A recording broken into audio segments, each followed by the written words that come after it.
สวัสดีพี่น้องปองไปวันนี้อยู่สนามหมอสารวัน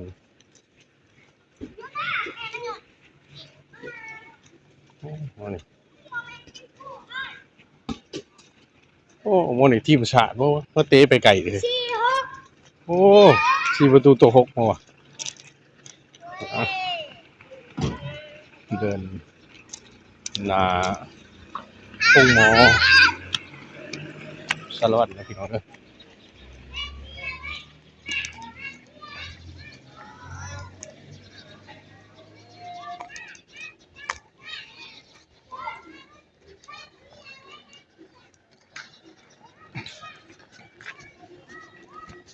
มาซื้อเขา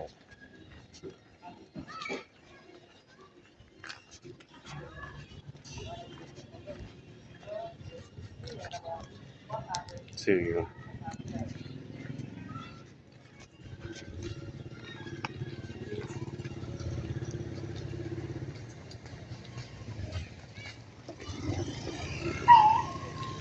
ทางเขาหน้าองค์หมอ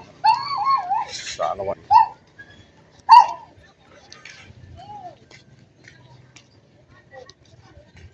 เขาหัวสารวัตรเนี่ยซื้อยาก่อน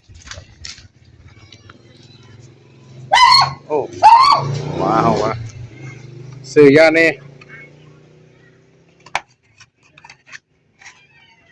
อยู่เหรอฮะมียาจูดกันยุ่งนี่อาหารขยะนะ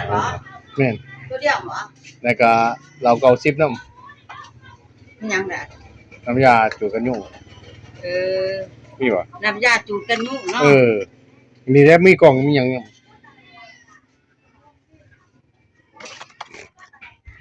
จูดยุ่ง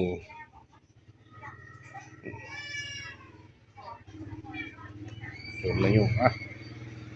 ยาย่อยของแฝงสารวัตรเอาไปจุกเลยเนาะหมอมีขวดซ้ำแค้นนี่นะสำนี้มีป่ะหรือว่าซ้ำแค้นนี่ก็ได้คือตุกมันใหญ่ไปที่นี่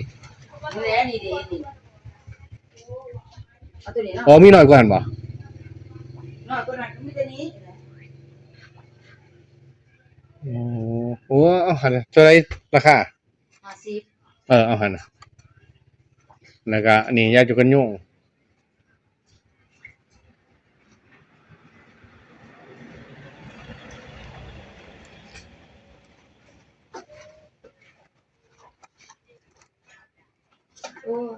ฝนตกเงียบเนาะเบิดเด้อจูดกันยุ่งไปซื้อใช้สนะนั่นมึงมีว่าในตลาดสิไปเอาคือเว้นจังหวะแล้วจ้ะไปใช้แต่ผู้ไปเอาไปกินเลี้ยงโอ้ฟังซ้ำอีกเนาะอ้าวเท่านี้วะนี่นะเราอยู่กันหรือไม่อยู่ตลาดมีอยู่แล้วไปเอาปล่อยอันนี้อันนั้นนักก็มาส่งเขาขี่รถมาเขาถามไปซื้อไว้แต่เฮิงเลยมันเบิดไปเอาว่าสิถาซะบ่มีน้องก็บ่ได้มาเฮ็ดจังได๋กูเทื่อน้องเรามาลิ้นอยู่นี่คนกระเว้นน่ะนะกูเทื่อเรามาลิ้นอันนี้เราบ่ได้มา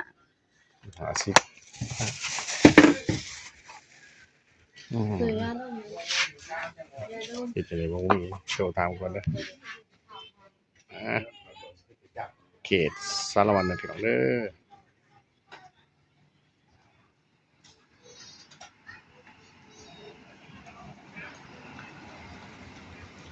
อคลิปนี้ก็พอกันสำนี้พี่น้องสบายดี